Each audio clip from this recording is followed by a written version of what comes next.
Your bakers அந்த team எனக்கு கிட்டத்தட்ட ஒரு 5-6 வருஷமாக தெரியும்.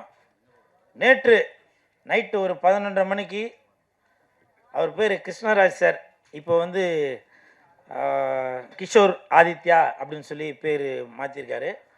அவர் வந்து கிட்டத்தட்ட எனக்கு ஒரு 5-6 வருஷமாக தெரியும். பொதுவாக சொல்லுவாங்க இல்லையா, நாங்கள் வந்து ஒரே தட்டில் சாப்பிட்டவங்க அப்படின்னு ஒரு ஒரு வாய்க்கு சொல்லுவாங்க. ஆனால் உண்மையிலேயே நானும் சாரும் ஒரே தட்டில் சாப்பிட்டால்தான்.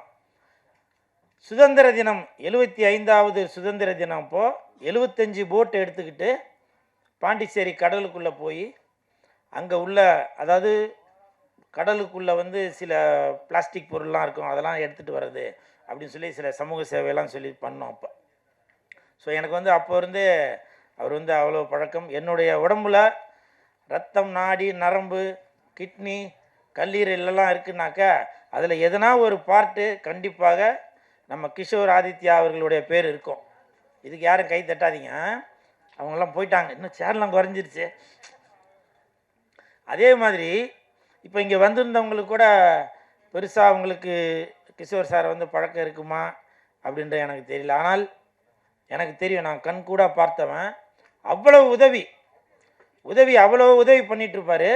ஒரு தடவை நான் பாண்டிச்சேரிக்கு போயிருக்கப்ப ஒரு ஆட்டோவில் ஏறலான்னு போகிறப்ப அப்போ அவர் வந்து சொன்னார், சார் நீங்கள் யுவர் பேக்கர்ஸ் கூட சேர்ந்து ஒர்க் பண்ணிங்களா அப்படின்னு சொல்லிட்டு, எனக்கு வந்து அன்றைக்கி ஆட்டோ காசு வேணாம் அப்படின்னு சொல்லி சொன்னார்.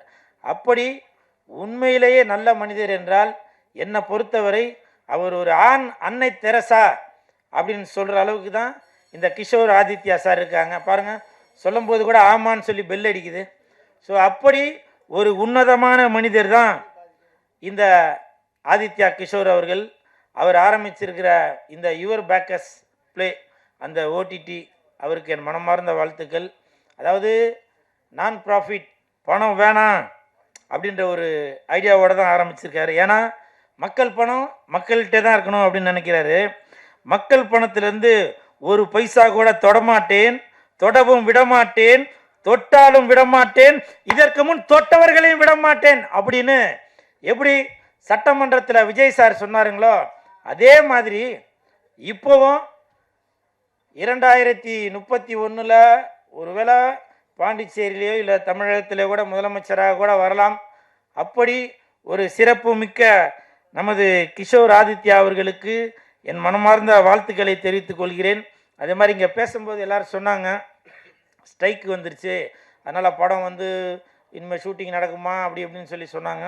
அது வந்து நான் நியூஸ்லாம் பார்த்தேன். அப்போ பார்த்துட்டு அதை நான் கமெண்ட்லாம் படித்தேன், என்னென்ன சொல்லியிருக்காங்கன்னு. பொதுமக்கள் யாருமே கவலைப்படவே இல்லைங்க. அவங்க ஒரே வார்த்தை தான் போட்டிருக்காங்க, என்னன்னாக்கா படம் வந்தாலும் சரி வராட்டி சரி அதை பற்றி எங்களுக்கு கவலை இல்லைங்க, எங்களுக்கு சட்டசபையில் நடக்கிறதே அது ஒரு படம் மாதிரி தான் இருக்குது. ஃபைட்டு வேணுமா ஃபைட்டு இருக்குது, சாங்கு வேணுமா சாங் இருக்குது, காமெடி வேணுமா காமெடி இருக்குது அப்படின்னு அந்த கமெண்ட்டில் உள்ளவங்க எல்லாரும் போட்டிருந்தாங்க. அப்போ தான் நான் யோசித்தேன், நான் யுவர் பேக்கர்ஸ் ப்ளே அந்த ஓடிடியில் படங்கள் மட்டும் போடாதீங்க, இன்றைக்கி சட்டமன்றத்தில் நடக்கிற அந்த விஷயங்களையும் நீங்கள் ஓடிடியில் போட்டிங்கனாக்கா படம் ஓடுறத விட அந்த சட்டமன்றத்தில் ஓடுறது நல்லா பிச்சுக்கிட்டு ஓடும் அப்படின்னு என்னுடைய ஒரு கணிப்பு.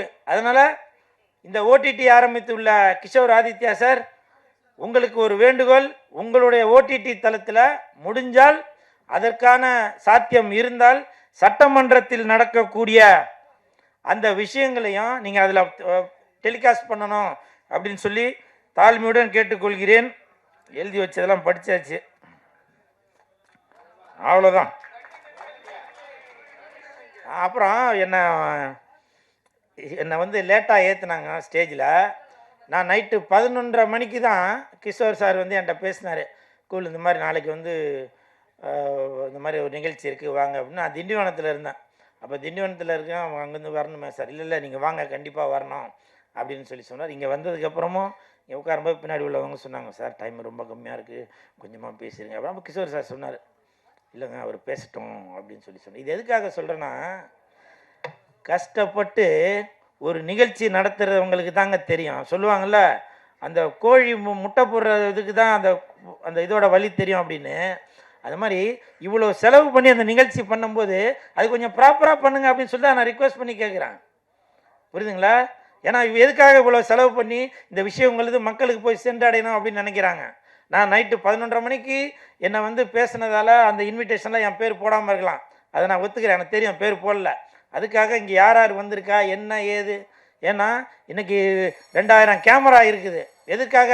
இது இந்த விஷயங்கள் எல்லாமே மக்களுக்கு போய் சேரணுன்றக்காதான். அதனால் அவர் ஒருத்தருமே வந்து எல்லாத்தையும் ஃபாலோ பண்ணிகிட்டு இருக்க முடியாது. ஊர் கூடி தேர் இழுத்தாதான் இந்த யுவர் பேக்கஸ் ப்ளே போய் வந்து சேர வேண்டிய இடத்துல போய் சேரும். அதனால் தாழ்மையான வேண்டுகோள். டோக்கிலா உங்களுக்கு தெரியும், மற்றவங்களாச்சும் மறந்துருப்பாங்க, உங்களுக்கு தெரிஞ்சிருக்கும்ல. ஏன்னா இன்றைக்கி தொகுப்பாளினி டோக்கிலா வந்து பார்த்தீங்கன்னாக்கா இன்றைக்கி காரு பங்களான்னு எல்லாம் வசதியோடு இருக்காங்கன்னா அதற்கு காரணம் வந்து நமது கிஷோர் சார் தான். ஏன்னா கிஷோர் சார் பண்ணுற நிகழ்ச்சிகள் எல்லாமே அவங்க தான் தொகுப்பாளினியாக இருப்பாங்க. உண்மைதானம்மா? அதுதாம்மா, அதுக்கு தாம்மா சொல்கிறேன், ஒரு ஓனரும் வேணும்ல. ஸோ அப்படி அவர் யார் பெல்லை அடிச்சுக்கிட்டே இருக்காரா? எனிவே இந்த பெல் அடிக்கிற அந்த நண்பருக்கும் என் மனமார்ந்த நன்றிகளையும் வாழ்த்துக்களையும் தெரிவித்து கொண்டு விடைபெறுகிறேன். நன்றி, வணக்கம். சினிமாவில் வந்து படம் எடுக்கணும் அப்படின்னு பெரிய பட்ஜெட்டில் போயிட்டு எல்லாம் பெரிய அமௌண்ட்டாக வந்து இன்வெஸ்ட் பண்ணிட்டு இருக்காங்க. ஸோ அது வந்து ஃபஸ்ட்டு அந்த படம் எடுக்கிறதுக்கு முன்னாடி ஏஐயில் வந்து இப்போ என்ன டெக்னாலஜி நிறைய வந்திருக்கு. அந்த படம் எப்படி இருக்கும், சீன் பை சீன் எப்படி பண்ணலாம், டைலாக்லேருந்து விஷுவல்ஸ்லேருந்து எல்லாமே அவங்க பார்த்துட்டு இது இப்படி தான் நம்ம வந்து இந்த படம் இப்படி தான் வந்து அவுட் வரும் அப்படிங்கிறது தெரிஞ்சிச்சுன்னா அதுக்கப்புறம் போயிட்டு ப்ரொடியூசர்ஸுக்கிட்டே யார்கிட்டையும் நம்ம வந்து காமிக்கலாம். ஓகே, இது இந்த அவுட் இப்படி தான் வரும் அப்படின்னா ஒரு கிளாரிட்டி வந்து இதனால் வந்து தேவையில்லாத எக்ஸ்பென்சஸை வந்து குறைக்கலாம். எந்தெந்த ஷார்ட்ஸ் தேவையில்லாத ஷார்ட்ஸ்லாம் வருதுங்கிறத ஏஐயில் ஒரு ரஃபாக ஒரு மூவி மாதிரி நம்ம பண்ணி பார்த்துட்டு அதுக்கப்புறம் வந்து நம்ம மெயினாக வந்து அடுத்த ப்ரொடக்ஷனுக்கு நம்ம போகலாம் அப்படிங்கிறதுக்காக ஒரு கான்செப்டும் நம்ம அதை பண்ணியிருக்கோம். ஸோ இது வந்து ஃபேஸ் 2ல் வந்து லான்ச் ஆகும். ஸோ இப்போது இந்த இது வந்து அந்த ஓடிடியில் வந்து நம்ம லான்ச் பண்ணியிருக்கோம். இது வந்து நான் எப்பயுமே என்னென்னா கடவுள் சிவனை தான் பிலீவ் பண்ணுவேன். நம்ம முயற்சி பண்ணுவோம். நம்ம முயற்சி பண்ணாக்கா முடியாது ஒன்றும் இல்லை. ஸோ எல்லோரும் வந்து ஒன்று கூடி ஊர் கூடி தேர் இழுத்தா அந்த தேர் மூவ் ஆகுன்ற மாதிரி நீங்கள் எல்லோரும் இருக்கீங்கன்ற நம்பிக்கையில் இதை நம்ம ஸ்டார்ட் பண்ணியிருக்கோம். உண்மையாக சொல்ல போனால் எக்ஸ்பெக்டேஷன் கிடையாது. ஏன்னா எதிர்பார்த்தால் ஏமாற்றம் நிச்சயம் அப்படிங்கிறது நான் அடிக்கடி நம்ம எதிர்பார்க்காம நம்ம கடமையை கரெக்டாக செஞ்சுட்டு இருந்தோம்னா நம்ம எதிர்பார்க்காதெல்லாம் நடக்கும் அப்படிங்கிற மாதிரி தான் இது வரைக்கும் லைஃப்பில் நான் பார்த்துருக்கேன். அது மாதிரி கொடுங்கள் கொடுக்கப்படும் அப்படிங்கிற 2 எழுத்து தாரக மந்திரம், அந்த தாரக மந்திரத்தை நோக்கி தான் போகிறோம். எக்ஸ்பெக்டேஷன் இல்லை, நம்மளால் முடிஞ்ச வரைக்கும் நம்ம எல்லாருக்கும் கொடுப்போம். எக்ஸ்பெக்டேஷன் இல்லாத நம்ம கொடுப்போம். நம்ம என்ன கொடுக்குறோமோ அது நமக்கு திரும்ப கிடைக்கும். இந்த பிளாட்ஃபார்மில் கூட நிறைய கான்செப்ட்ஸ் இதில் இருக்குது. பட் இப்போ ஒவ்வொன்றா ஒவ்வொரு ஃபேஸாக தான் நம்ம வந்து லான்ச் பண்ணுறோம். நம்ம வந்து நமக்கு தெரிஞ்ச விஷயத்த ஒரு ப்ராடக்டாவோ இல்லை ஒரு பணமாவோ ஏதோ ஒரு உதவியாக கொடுக்கணும். நம்மக்கிட்ட இருக்கிற ஞானத்தையும் வந்து பார்த்திங்கன்னா நம்ம அது மற்றவங்களுக்கு வந்து கொடுக்கணும் அப்படிங்கிற ஒரு தாட் வந்து மனசுக்குள்ளே இருக்குது. இங்கே டீமில் இருக்கிறவங்க எல்லோரும் அப்படி தான்.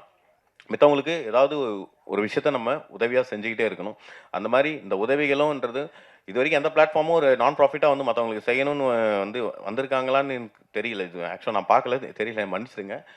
ஆனால் இப்போ நம்ம ஏன் இதை செய்யணும் அப்படிங்கிறப்ப யூசர்ஸ் எல்லாரும் வந்து அதை யூஸ் பண்ணி பார்த்து யாரோ ஒருத்தவங்க ஒரு பெனிஃபிட் கிடைக்குது அப்படிங்கிறப்ப நம்ம பிளாட்ஃபார்ம் இங்கே வந்து நல்ல ரீச் ஆகிற டைமில் ஆட்டோமேட்டிக்காக சின்ன படங்கள் எல்லாருமே வந்து நல்லா வெளியில் தெரிவாங்க. எல்லாரும் வந்து சம்பாதிப்பாங்க. எல்லாருக்கும் ஒரு வின்வின் சிச்சுவேஷன் வரும். தொழிலாளர்கள் இப்போ சார் செல்வமணி சார் வந்து இங்கே வந்திருக்காங்க.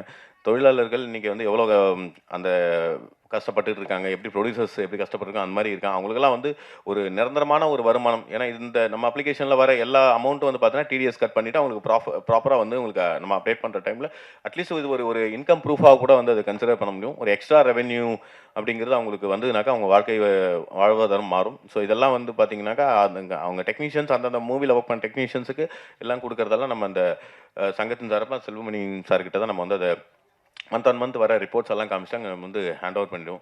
ஸோ உங்கள் எல்லாருக்கிட்டையும் ரெக்வஸ்ட்டாக கேட்டுக்கிறேன், ஒரு சின்ன முயற்சி எடுக்கிறோம். எல்லோரும் ஒன்று சேர்ந்து சப்போர்ட் பண்ணால் டெஃபினட்டாக ஏதோ ஒரு சின்ன சேஞ்சஸ் வரும் அப்படின்னு நான் நம்புகிறேன். எனவே வாய்ப்பு கொடுத்த எல்லாருக்கும் ரொம்ப தேங்க்ஸ்.